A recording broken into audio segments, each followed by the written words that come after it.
Arc-en-ciel.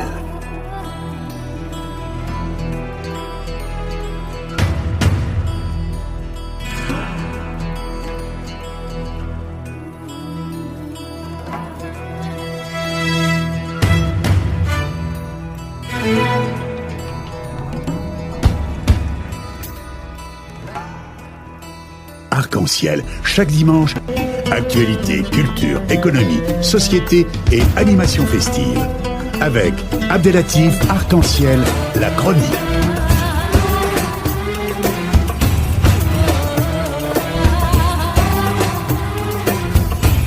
Arc-en-ciel info.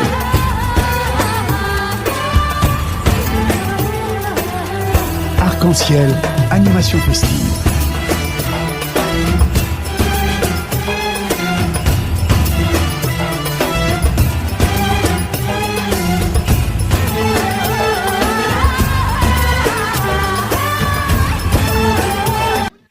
Mesdames et messieurs, retour au direct. Et comme ça a été annoncé, nous sommes heureux d'être en ligne avec monsieur Alain Ruffion. Bonjour. Bonjour et ravi d'être parmi vous. Eh bien, écoutez, le plaisir est pour nous. Il faut bien préciser dans notre auditoire que monsieur Alain Ruffion est psychanalyste et doctorant en sciences de l'éducation au laboratoire CLESCO, Université Toulouse, le Mirail 2. La thématique de ce jour, c'est limites de la prévention de radicalisation au milieu scolaire. Avant tout, je souhaite, si c'est possible, de nous définir radicalisation ou radicalisme, de quoi il s'agit en quelques mots. Très bien. Écoutez, oui, en fait, c'est des notions qu'il faut manier avec prudence et avec surtout pas mal de gradations. En fait, la définition la plus consensuelle vient d'un sociologue qui s'appelle Farhad Korskokavar, qui en 2014 donc indiquait que la radicalisation désignait un processus, la notion de processus de progressivité par lequel un individu ou un groupe adopte une forme violente d'action directement liée à une idéologie extrémiste, à contenu politique, social ou religieux, qui conteste l'ordre établi sur le plan politique, social ou culturel. Donc en fait, il y a deux curseurs intéressants dans cette définition. Il y a d'abord l'idée que la violence est un moyen et une fin en soi, dans le mot radicalisation, et qu'en fait, on peut avoir plusieurs sources de cette légitimation de la violence. Elle peut être politique, religieuse ou sociale. Et en définitive, effectivement, à un certain moment, on a pu faire des raccourcis malheureux et très dommageables entre une religion, en l'occurrence l'islam, et puis les phénomènes de radicalisation. Or, évidemment, on a tout un spectre très varié qui va des Bad Blocs aux néofascistes, aux zadistes, à l'ultra-gauche, à l'ultra-droite, au sein desquels, à différents moments, effectivement, il peut y avoir un recours à la violence. Des violences qu'on ne peut pas placer sous la même échelle, parce que ça peut être des violences faites aux biens, des violences faites aux institutions, la pire étant évidemment celle faite aux civils dans les attentats terroristes. Donc, il y a plusieurs définitions et surtout formes de radicalisation.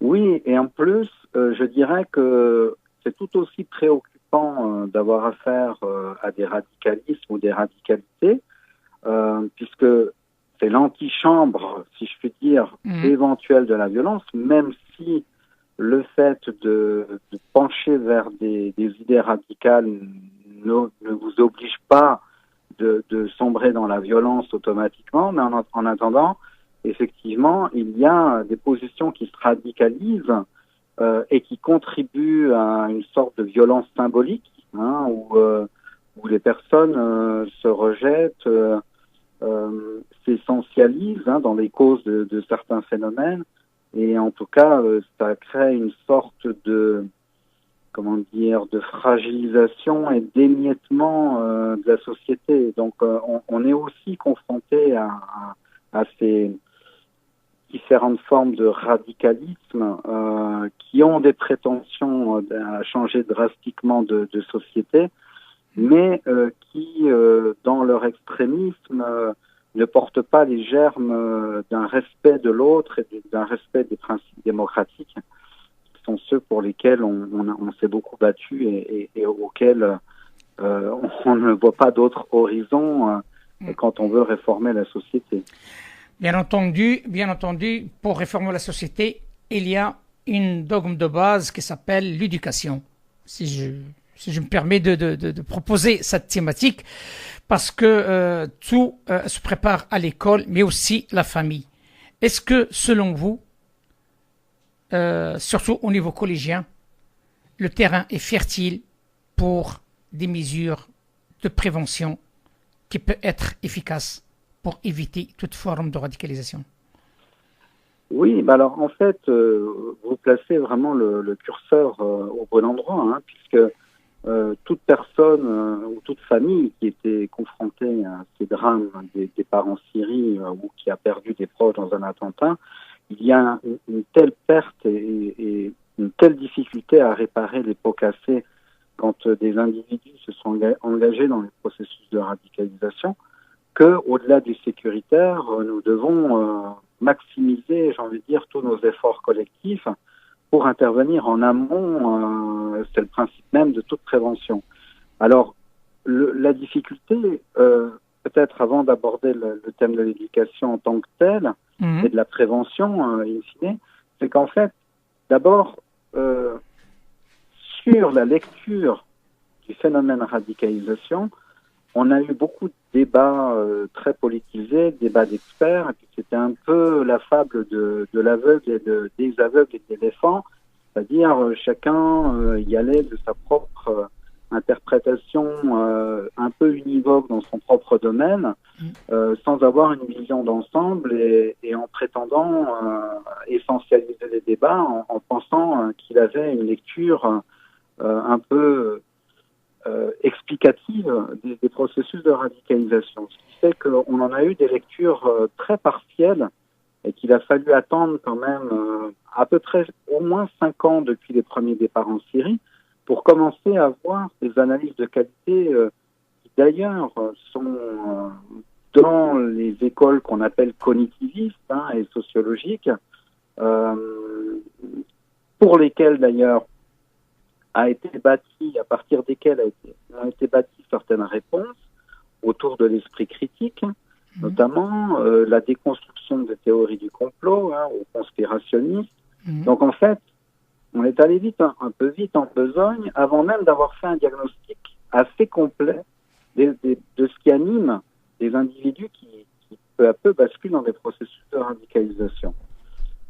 Moi, j'ai pu accéder à des données partagées notamment par Denis Abouzar que j'ai mis et son équipe et que j'ai mis en comparaison avec d'autres données de jeunes Européens. Et en fait, on a pu, c'est ce que j'ai résumé dans un livre, Les Orphelins de la République, finalement dévoiler la part d'ombre et tenter de comprendre dans toute sa complexité un processus de radicalisation. Et on s'est rendu compte tout d'abord que et ça peut être instructif pour tous ceux qui ont une mission socio-éducative, de la grande carence de toutes ces situations analysées. Je vous cite quelques chiffres qui sont assez instructifs. Sur 450 jeunes Français signalés pour radicalisation, on a 73% d'entre eux qui ont un vécu d'abandon symbolique, 70% qui ont subi des victimes qui ont été victimes de violences ou d'un autre traumatisme, à peu près 50% qui sont dépressifs, mais dépressifs déclarés cliniquement avec un suivi d'un psy avant leur radicalisation, et quasiment 30%, notamment au niveau des éléments féminins, ayant subi un abus sexuel ou un viol. C'est un tableau quand même un peu apocalyptique. Donc en fait, on a des jeunes qui sont carencés dans toutes les dimensions de leur personnalité. Alors évidemment, ce type d'analyse n'a pas pour but d'excuser in fine des actes qui peuvent être, des passages à l'acte qui peuvent être posés à un moment donné, mais en tout cas, ça nous instruit sur l'état de la jeunesse qui déjà, en termes généraux, présente des taux de dépression dans le monde occidental relativement élevés, et des taux de suicide également, ou de tentatives de suicide. Et on a, comme par hasard, dans ceux qui sont tentés par des idéologies mortifères, des jeunes qui sont dans un état psychologique et psychosocial quand même assez délétère. Alors, vous voyez, en fait, pour repiquer avec votre question de départ sur l'éducation, oui, nous pouvons être très efficaces au niveau de l'éducation, à condition de ne pas s'intéresser qu'à la partie cognitive, qui peut être manipulée par les discours de propagande, mais à condition de tenir compte de la dimension corporelle, émotionnelle, relationnelle, cognitive, certes, spirituelle, même artistique et philosophique. Bien sûr. Il faut pouvoir travailler toutes ces dimensions de fond dans l'approche éducative.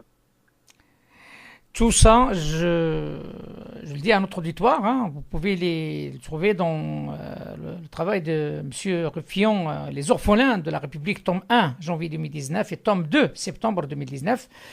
C'est un ouvrage de taille quand même, parce que vous parlez de cet ouvrage, vous parlez d'un grand élan collectif en faveur d'une éducation positive.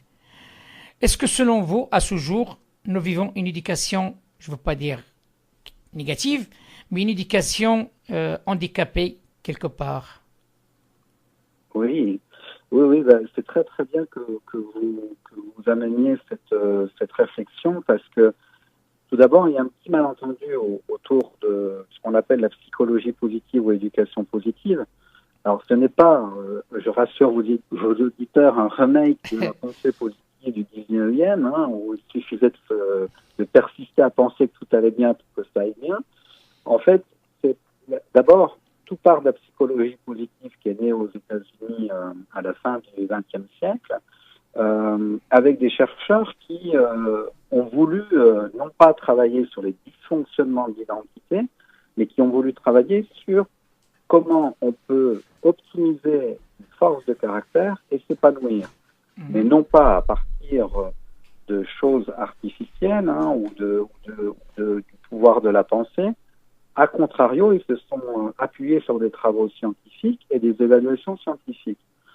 Et pour le coup, après avoir constaté l'efficacité d'un certain nombre de ressources, notamment pour lutter contre la dépression et optimiser les potentiels de chaque tempérament, de chaque capital psychologique, ça a été un petit peu médiatisé au début des années 2000 quand on a commencé à parler d'intelligence relationnelle et émotionnelle. Alors maintenant, ça a beaucoup progressé, on en parle maintenant même en entreprise. En tout cas, ces travaux-là, donc de la psychologie positive, ont basculé vers l'éducation positive. Et là, de nouveau, la question n'est pas de se dire quelle est l'éducation idéale et comment on ne peut être que bienveillant vis-à-vis de son enfant, ce qui serait un petit peu déséquilibré. En fait, dans l'éducation positive, on cherche à ce que l'enfant s'épanouisse, à être centré sur ses besoins, à éviter la violence physique ou la violence psychologique, qui est déjà énorme, et à partir de cela, d'instaurer à la fois une discipline, une fermeté, mais en même temps de bien développer sa motivation et la prise en compte de ses besoins fondamentaux, y compris ceux du respect et de la coopération, et aussi de développer son intelligence relationnelle et émotionnelle. Donc vous voyez, en fait, c'est vraiment une nouvelle discipline qui est prometteuse. Et en fait, le travail que je vais présenter effectivement dans le tome 2 des orphelins de la République que vous avez mentionné tout à l'heure, consiste à faire le lien entre le diagnostic clinique établi à propos d'un certain nombre de jeunes qui malheureusement ont basculé du mauvais côté de la force, et de voir à partir des besoins carencés qui ont contribué à leur basculement dans une attraction malsaine et idéologique, comment on peut récupérer ces besoins fondamentaux pour les travailler d'une manière, cette fois-ci, constructive et saine, avec des ressources éprouvées scientifiquement dans l'éducation positive. Donc voilà, ça va s'appeler les voies de la résilience, qui porte bien son nom. Et je crois que là, ça peut être une opportunité un petit peu pour tous les parents et qui nous écoutent et aussi tous les enseignants et les personnes qui ont des fonctions socio-éducatives. On a un défi collectif qui a été posé par cette vague d'attentats et par le choc, en plus des attentats, d'avoir eu des jeunes nés sur notre territoire qui ont été pour la plupart à l'école de la République et qui ont pu basculer dans l'horreur et basculer dans des idéologies mortifères. On a un défi qui nous a été posé et je dirais qu'il faut être à la hauteur de ce défi et proposer vraiment des réponses complexes, prouvées scientifiquement et qui permettent vraiment de couper l'herbe sous le pied à toutes ces personnes qui agissent encore, qui sont encore ces agents radicalisants, que ce soit par Internet ou sur le terrain. Le combat n'est pas terminé. Au contraire, ne baissons pas la garde et soyons nous aussi radicaux de manière constructive dans les réponses adaptées qu'on peut proposer. L'attentat de la promenade des Anglais, si j'ai bien compris, était un déclencheur chez vous par rapport à cette situation dramatique que la France a connue jusqu'à maintenant. Et surtout, cet attentat de la promenade des Anglais, il y avait un peu de tout. C'est-à-dire, le camion, il a écrasé énormément de monde, donc il n'a pas fait le choix entre arabes ou musulmans, ou français, ou chrétiens, ou juifs, ou autres. Donc tout le monde a passé, et on a vu donc la mixité des âges, mais aussi la mixité religieuse des victimes. Tout cela, si j'ai bien compris un petit peu l'ampleur, donc l'ampleur d'arriver à ce niveau de radicalisation, il faut qu'il y ait une réponse méthodique sous forme d'ingénierie pédagogique qui peut toucher un certain nombre d'acteurs dans le domaine. La question qui se pose, est-ce que nos acteurs actuels, je parle éducation nationale, je parle services sociaux, je parle même justice, sont-ils aptes pour gérer des situations pareilles ou bien il leur faut, en toute sincérité, une formation parce que le fait est nouveau, le fait est dur et aussi il fait des victimes et le temps presse. Très bien. Alors, écoutez, en fait, il y a eu un défi énorme suite à cet attentat que j'ai vécu moi ce soir-là, qui était déjà de soigner tant que faire se peut les victimes et il y a eu une peine morale incommensurable. Et je dois dire que j'ai passé 3 jours à faire l'accueil sur la promenade des victimes et en fait, on était mis à l'épreuve, dans une épreuve existentielle, parce que comment répondre à cette horreur, à cette violence inouïe d'un être probablement quand même qui était face à des difficultés ou à un profil psychopathologique, ça c'est certain.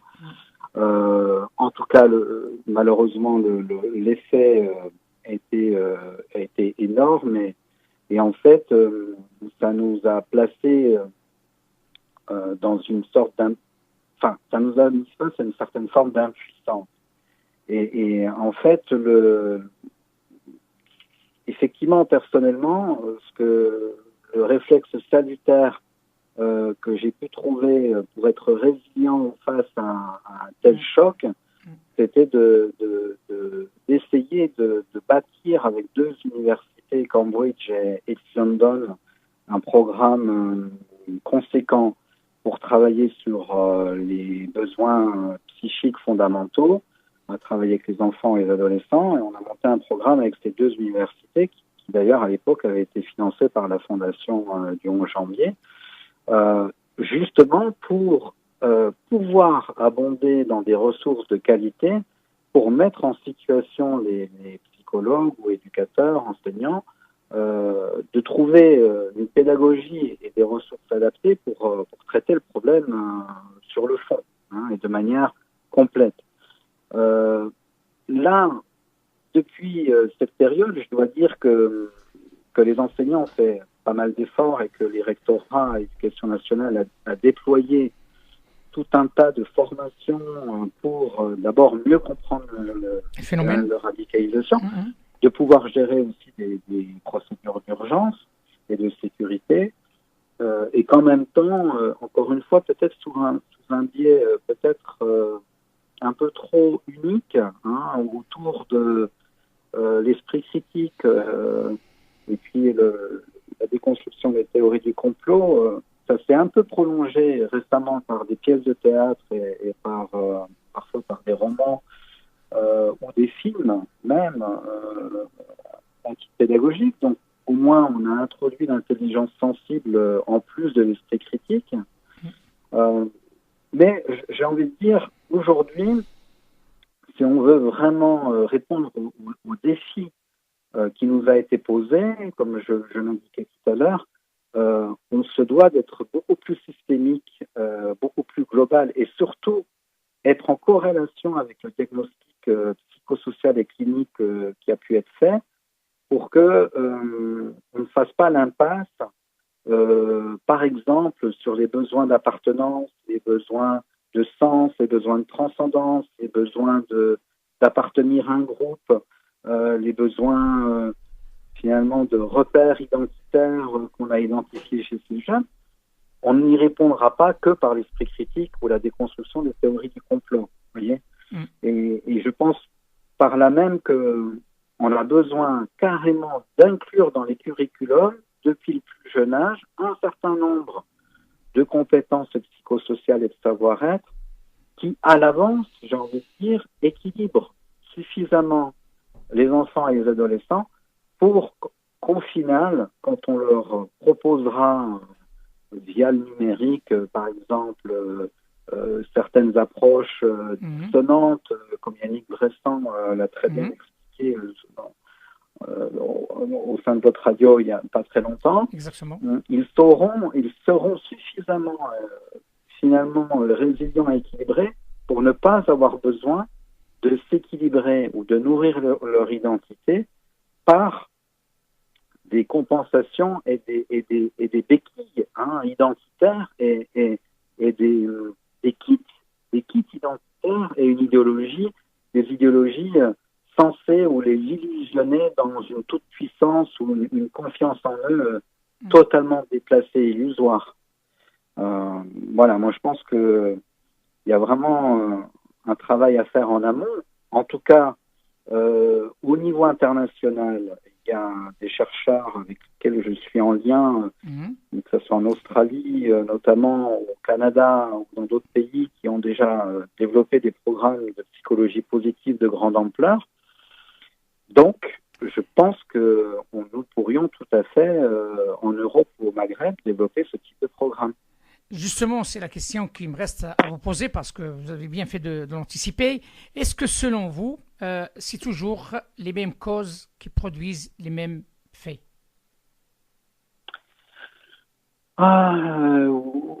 Oui, parce qu'en fait, l'emballage, l'habillage, les argumentaires peuvent varier, évidemment. Mais en fait, le sentiment de vide existentiel, de déracinement, d'incertitude d'une société postmoderne qui finalement a des lumières qui vacillent, puisque les individus sont sommés de se construire, de s'individualiser coûte que coûte, dans des contextes éducatifs et familiaux très mouvants et parfois très carencés, comme je le soulignais tout à l'heure. Donc en fait, les sirènes des facilités ou des raccourcis que peuvent offrir des mouvements radicaux en faisant croire qu'en s'engageant dans les voies de la violence, on va pouvoir devenir quelqu'un, malheureusement, cette sorte de rite initiatique négatif aura de beaux jours devant lui, sachant que les injustices sociales les terreaux plus lointains, mais qui sont quand même dans l'arrière-plan, qui peuvent nourrir cette haine sociale, sont toujours présents. Donc en fait, si on ne développe pas cette conscience d'abord de l'amour de soi, du respect d'autrui et de l'amour des institutions qui nous protègent et nous aident à nous développer, si on n'a pas ce triptyque que rappelait Paul Ricoeur, cette écologie humaniste qui doit pouvoir se marier tout aussi urgemment à l'écologie environnementale, si on n'a pas cette écologie humaniste, eh ben, on aura demain de nouvelles formes de radicalité violente, quand bien même, peut-être, encore il n'en est pas très sûr, la voie ouverte par le djihadisme n'est pas non plus fermée, même s'il y a effectivement plus de territoire pour incarner un pseudo-État avec une pseudo-utopie politico-religieuse. Donc effectivement, vous avez raison, si on n'applique pas, on ne cherche pas à développer cette écologie humaniste au sein de l'éducation de manière radicale, j'ai envie de dire, eh ben, oui, on aura, c'est pas les nouvelles formes de radicalité violente qui manqueront. Écoutez, le proverbe français célèbre, en forgeron, on devient forgeron, donc si on ne forge pas, donc on peut pas avancer. Ce que j'invite, moi, à notre auditoire, c'est de feuilleter vos ouvrages, donc surtout de M. Alain Ruffion, qui sont connus à ces ouvrages, et surtout de comprendre ce phénomène, parce que c'est un problème aussi familial. Il faut que les familles comprennent ce qui se passe chez eux. Il y a des symptômes, il y a plusieurs intervenants sur notre antenne qui sont passés, qui ont parlé de cette thématique, mais c'est pour la première fois, en toute sincérité, qu'on parle de ce qu'on appelle l'éducation positive. C'est un air, c'est un appel d'air, c'est un espoir, j'espère, pour l'ensemble de l'humanité et notamment notre société ici en France. Monsieur Alain Ruffion, je tiens à vous remercier infiniment de cet éclairage et vous êtes le bienvenu comme vous le souhaitez. Il faut bien préciser à notre auditoire, il est psychanalyste et doctorant en sciences de l'éducation au laboratoire CLESCO, Université de Toulouse, Le Mirail 2. Ben écoutez, merci à vous, merci pour la qualité de cette interview et voilà, et je me tiens à disposition de vos auditeurs si besoin en est pour aller plus loin. Parfait. Merci infiniment. Je vous dis à très bientôt. À bientôt. Merci à vous. Au revoir, monsieur. Au revoir. Au revoir. Arc-en-ciel.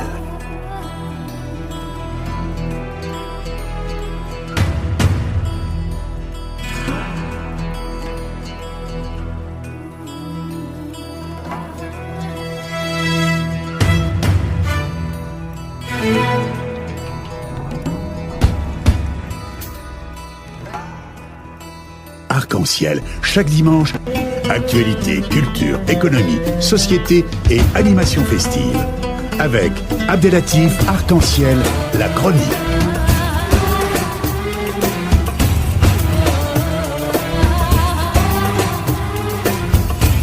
Arc-en-ciel info.